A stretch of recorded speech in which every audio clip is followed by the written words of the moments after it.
मित्रों, मैं कोई उपदेशक नहीं हूँ। आपकी तरह ही एक साधारण मानव हूँ। मैं केवल उन विषयों को सरल भाषा में कहने का प्रयास करता हूँ जो संपूर्ण मानवता के लिए कल्याणकारी हैं। किसी भी आयु, जाति, संप्रदाय के व्यक्ति इसका लाभ उठा सकते हैं। सभी दूसरे विषयों की तरह यह भी गुरुगम्य ज्ञान ही है। सभी जीवधारियों में सामान्यतः दो प्रकार की स्वाभाविक भूख होती है, एक भोजन की और दूसरी प्रजनन की। भोजन करने से हमारा शरीर बलिष्ठ होता है और प्रजनन से वंश वृद्धि, परिवार वृद्धि होती है।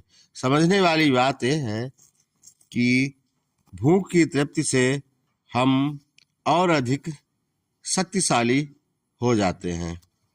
मानव में एक तीसरी प्रकार की भूख भी होती है, शक्तिशाली बनने की।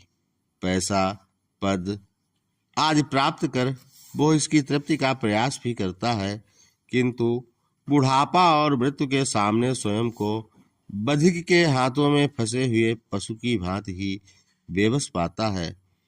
तब पता चलता है कि मैं तो अभी भी बेहद शक्तिहीन हूँ। संपत्ति और पद प्रतिष्ठा मेरे किसी काम के नहीं है। इस बात का तात्पर्य यह नहीं है कि अर्थोत्पादन करना या पद प्रतिष्ठा प्राप्त करना कुछ गलत है, बल्कि इसका अर्थ यह है कि इन सब के साथ साथ इससे भी बड़ा हासिल किया जाए, और वो है आध्यात्मिक उत्थान। हर एक आत्मा सर्वशक्तिमान परमात्मा का ही अंश है, परंतु स्वयं को शरीर समझने के कारण सीमित शक्तियों का स्वामी बनकर रह जाता है, जबकि आत्मा स्वभावतः असीमित शक्तियों का स्वामी है। जिस तरह से भोजन से शारीरिक भूख मिटती है, उसी तरह से भजन से आध्यात्मिक भूख मिटती है। भोजन की भूख मिटने पर शरीर बलशाली होता है, भजन से आध्यात्मिक तृप्ति होने पर हमारा आत्मस्वरूप शक्तिशाली होता है और हम अणिमा आदि अष्ट सिद्धियों के स्वामी बन जाते हैं।